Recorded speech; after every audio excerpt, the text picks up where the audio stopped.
ایران کے نئے supreme leader Mujtaba خامنائی امریکی اور اسرائیلی حملوں میں زخمی ہوئے۔ علاج کے لیے انہیں خفیہ طیارے پر روس لے جایا گیا۔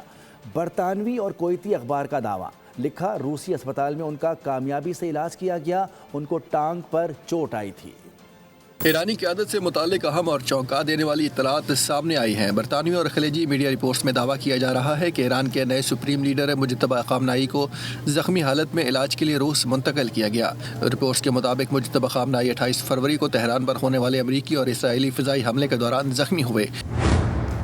انہی حملوں میں ایران کے سابق سپریم لیڈر خامنائی کے شہید ہونے کی خبریں بھی سامنے آئیں، جس کے بعد ایرانی قیادت سے متعلق صورتحال مزید پیچیدہ ہو گئی۔ میڈیا رپورٹس کا کہنا ہے کہ زخمی ہونے کے بعد مجتبی خامنائی کو خفیہ طور پر ایک روسی فوجی طیارے کے ذریعے ماسکو منتقل کیا گیا، جہاں انہیں ایک خصوصی اسپتال میں داخل کیا گیا۔ اطلاعات کے مطابق ان کی ٹانگ کی سرجری کی گئی، جو کامیاب رہی۔ کویتی اخبار کے مطابق یہ انتظام روسی صدر ولادیمیر پوٹن کی جانب سے کیا گیا، جنہوں نے مبینہ طور پر ٹیلی فونک رابطے کے ذریعے علاج کی پیشکش کی تھی۔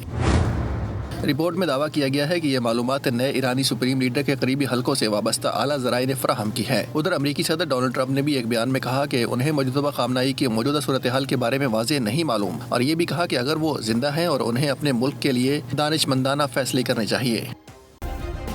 سبسکرائب کریں اور بیل دبائیں تاکہ کوئی خبر رہ نہ جائے۔